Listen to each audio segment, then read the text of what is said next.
Kunin na ang inyong mainit na kape at simulan na natin ang kwentong krimen ng The Erica Morey Case.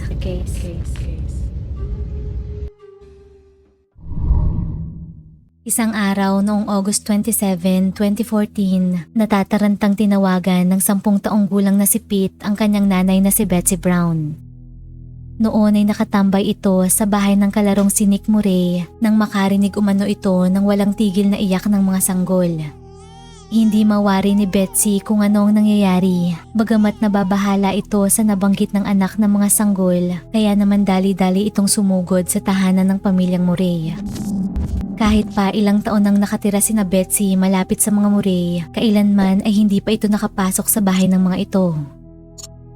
Maaamoy ang masangsang na kung ano na nagmumula sa loob na sa palagay ni Betsy ay kagagawan ng 2 malaking aso at kakulangang pinansyal ng pamilya. Kailan lamang ay inamin sa kanya ni Erica, ang nanay ni Nick, na nakakapos ang mga ito sa panggastos. Ni minsan ay hindi rin naman natanong ni Betsy si Erica kung bakit hindi ito nag-iimbita sa kanilang tahanan. Ngunit nagbago ang lahat dahil sa pagtawag ng anak nitong si Pete ng araw na yon. Nang makarating si Betsy sa Morey's residence, dinatnan nito sina Pete at Nick na nag-aabang sa driveway. Mababakas ang pagkabalisa sa mukha ng 2 bata. Kahit nasa labas, maririnig ang malakas na panaghoy ng mga sanggol. Kaya naman hindi na nag-aksaya pa ng oras si Betsy. Sinundan nito si Nick paakyat ng hagdan patungo sa pinagmumula ng ingay. At labis ang gulat nito sa nasaksihan. Sa 2 magkaibang kwarto, naroon ang 2 paslit na babae. Isang 5 months old baby at isang 3 years old. Kapwa walang tigil ang mga ito sa paghagulhol. Nakakapanlumo ang sitwasyon ng mga ito. Balot ng dumi ang kanilang suot at sobrang kalat at gulo ng kwartong kanilang kinalalagyan. Halos hindi na kinaya pa ni Betsy ang nakakasulasok na amoy. Agaran nitong tumawag sa 911. Makalipas lamang ilang minuto, dumating ang mga pulis. At noon ay unti-unting nabulgar ang nakakakilabot na realidad sa tahanan ng pamilyang Morey. Isa si Lieutenant Gregory Gilmore sa mga unang officer na rumisponde. Sa kanyang initial report, inilarawan nito ang bahay ng Morey na walang kapare sa karumihan. Ang 5 buwang sanggol ay nakahiga sa isang kutsyon na babad ng kanyang sariling ihi at dumi.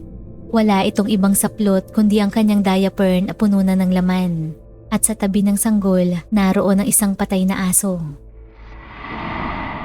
Sa kabilang kwarto naman, matatagpuan ang gabundok na basura na nakaharang sa may pinto, kaya naman nahirapan itong pasukin ng mga pulis. Umaalingasaw ang silid mula sa amoy ng dumi ng tao. Tambak ito ng mga gamit ng diaper at may mga nakapahid na bakas ng dumi sa dingding. Sa sobrang lala ng kondisyon ng kwarto, halos hindi ito kayanin ng mga opisyal. Ang iba sa mga ito ay kinailangan pang tumakbo palabas upang sumuka. Samantala, pagbaba sa first floor, pareho rin ang sitwasyon. Punong-puno ito ng mga kalat mula sa inaamag ng mga pagkain at maruruming damit.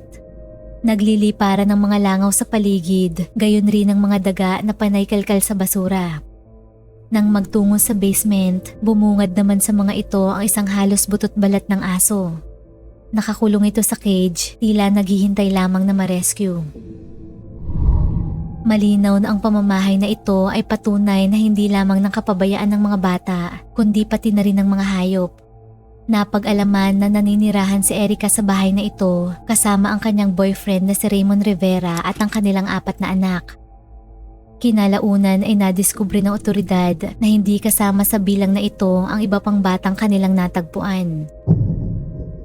Bandang 4:00 ng hapon, habang nagsisearch ang mga pulis, dumating si Erica kasama ang kanyang 13 years old na anak na si Kyla. Walang emosyon si Erica nang harapin ng officers. Kwinestyon nila ito kung paano nagawang iwan ng kanyang mga anak sa hindi katanggap-tanggap na kondisyon. Kalmado lamang itong sumagot ng mga katagang, "I know." Tila wala ito sa ulirat at ang tanging inaalala nito ay ang nawawala nitong pusa na nakalabas ng bahay. Maya-maya pa, dumating na ang Child Protective Service at kinuha ang 4 na anak ni Erica. Agarang dinala sa foster care ang mga batang ito na pawang mga malnourished at traumatized. Habang inilalayo isa-isang mga bata, walang anumang reaksyong ipinakita si Erica. Sa police station, isang nakakabagabag na sikreto ang ibinulgar ni Erica. Inilihim umano nito sa lahat ang dalawang nakababatang anak kahit sa kanyang partner. Ang tanging alam lamang ni Ramon, ang ama ng 4 na bata, ay ang kanyang 2 panganay na anak na sina Kyla at Nick. Ayon kay Erica, nahihiya itong ipakilala sa mga tao ang kanyang 2 pang anak dahil wala itong kakayanan na alagaan ng mga ito ng wasto. Gayunpaman, simula pa lamang ito ng higit pang nakakagimbal na revelasyon sa tahanan ng mga Murray.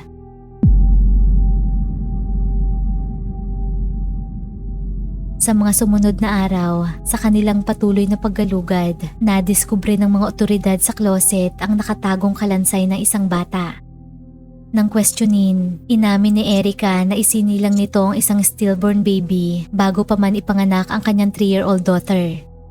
Hindi umano nito alam ang gagawin sa patay ng sanggol, kaya naman ikinubli na lamang niya ito. Ngunit hindi roon nagtatapos ang lagim. Kinalaunan, natagpuan ng mga detective ang 2 pang labi ng mga sanggol. Isa na nakalagay sa kahon at isa na nakabalot sa lampin. Ang ikatlong baby ay may nakakabit pang pusod at placenta na nagpapahiwatig na wala na itong buhay ng ipanganak. Inihahalin tulad ito ng detective sa isang jellyfish, isang imahe na habang buhay na umanong tatatak sa isip ng mga ito. Ayon sa paliwanag ni Erica, wala ni isa sa 3 sanggol ang nagpakita ng senyales ng buhay pagkasilang. Dagdag pa nito, hindi ito nag-iisip ng malinaw ng mga panahong yun. Feeling umano ni Erica ay isolated ito at walang mapapagkatiwalaan, kaya naman mag-isa itong nagdedesisyon. Wala ni isa sa mga anak nito, maging sa buhay man o pumanaw, ang nakaranas na maospital at i-check ng doktor.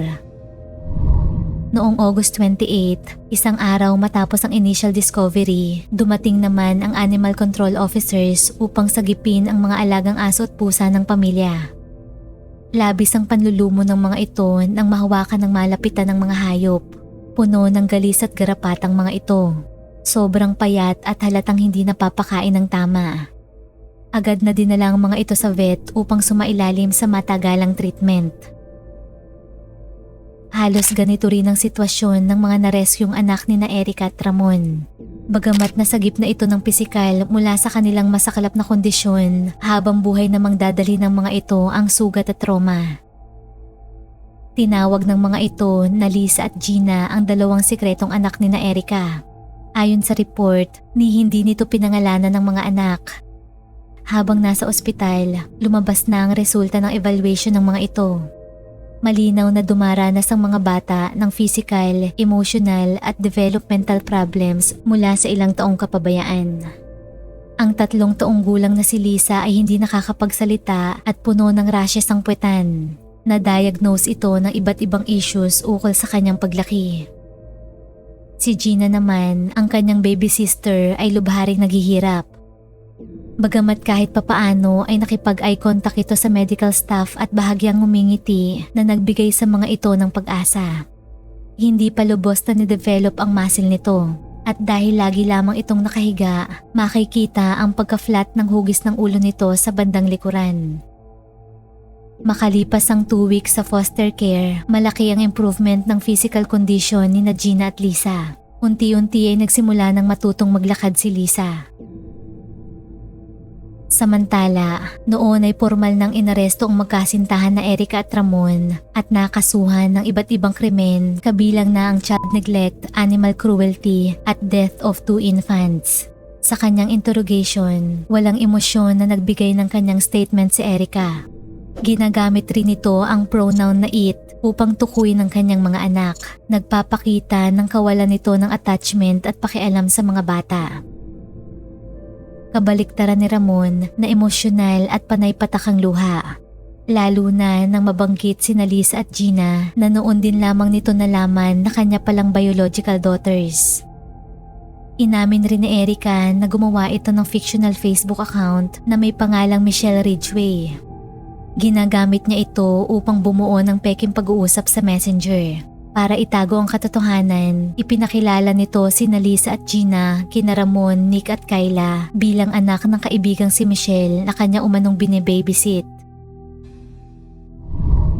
Noong September 2014, matapos kumpletuhin ang search warrant sa tahanan ng pamilyang Murray, giniba na ito ng mga otoridad. Naging simbolong bahay na ito ng hindi matatawarang kapabayaan at trahedya. Sa trial, nabulgar ang uri ng relasyon ni Ramon at Erica at ang estado ng isip nito na magpapaliwanag kung paano nito nagawa ang krimen. Nagkakilala ang dalawa noong 16 years old pa lamang si Erica at nagtatrabaho sa McDo kung saan manager ang 23 years old na si Ramon. Simula pa lamang ng kanilang relasyon ay tutol na ang kanilang mga kaibigan at kapamilya. Mabilis na lumabas ang pagiging mapangontrol ni Ramon hanggang sa i-isolate na nito si Erica sa lahat. Kaya naman mula noon ay naging dependent na ito sa kanya. Nang magbuntis ito sa kanilang panganay na si Kyla, tumuloy ang couple sa bahay ni na Erica. Saka lumipat kalaunan sa tahanan naman ng kapatid ni Ramon kung saan naganap ang kalbaryo ng mga bata. Paglipas ng mga taon, lalo pang na-isolate si Erica sa mundo. Noon ay nag-quit na ito sa kanyang trabaho at nahinto na rin sa komunikasyon sa kanyang pamilya. Sa puntong yun, manipulado at kontrolado ng lahat ni Ramon ang bawat aspeto ng buhay ni Erica. Samantala, ilang beses pang nagbuntis si Erica hanggang sa nagbanta na si Ramon na iiwan ito kapag nagdalang tao muli. Dahil sa takot at desperasyon, nagsimulang itago ni Erica ang kanyang sumunod na mga pagbubuntis hanggang sa kahit ang panganganak nito ay nagawa nitong ilihim kay Ramon. Gayon rin ang pagtatago ng stillborn baby sa kanilang pamamahay nang hindi nalalaman ng nobyo. Ayon sa psychologist na nagtestify sa trial, labis na naapektuhan si Erica ng manipulasyon ni Ramon. Nagdulot umano ng matinding takot at dependency kay Erica ang pattern of behavior ni Ramon. Dagdag pa ng mga ito, tila walang kakayanan si Erica na harapin ang kanyang sitwasyon, kaya naman parati itong naghahanap ng panandali ang solusyon sa problema sa halip na humingi ng tulong sa iba. Nang ipagbuntis nitong kanilang panganay, masyado pa umanong bata si Erica at nasa mahinang estado ang pag-iisip. Nakakulong lamang sa bahay at hawak sa leeg ni Ramon. Naging komplikado ang mga sumunod na legal proceedings ng kaso ng mga Murray. Sa kabila ng pagkakadiskubre sa 3 labi ng mga bata, kinalaunan ay inalis ang homicide charges kay Erica. Ayon sa judge, walang ebidensya na masasalba ni Erica ang 3 supling. Walang pruweba na batid nito na alanganin na ang buhay ng kanyang mga anak at may magagawa pa para maiwasan ang kamatayan ng 3. Iginiit ng depensa na wala sa tamang pag-iisip si Erica na isilang ang mga sanggol kaya naman hindi ito nakagawa ng rational decisions. Gayunpaman, noong 2019, nahatulan si Erica ng guilty sa ibang mga kaso maliban sa homicide. Nasintensyahan ito ng 6 to 8 years in prison. Subalit noon ay nakulong na ito ng 5 taon habang hinihintay ang trial, kaya naman matapos ang sentencing, nakalaya rin ito agad. Habang si Ramon naman na nag-plead ng guilty ay nasintensyahan lamang ng 4.5 taong pagkakakulong. Sa kasalukuyan, malaya na ang mga ito bagamat patuloy na minomonitor. Si Erica ay pinagbawalan na ring magkaroon ng anumang kontak sa mga batang hindi bababa sa edad na 10.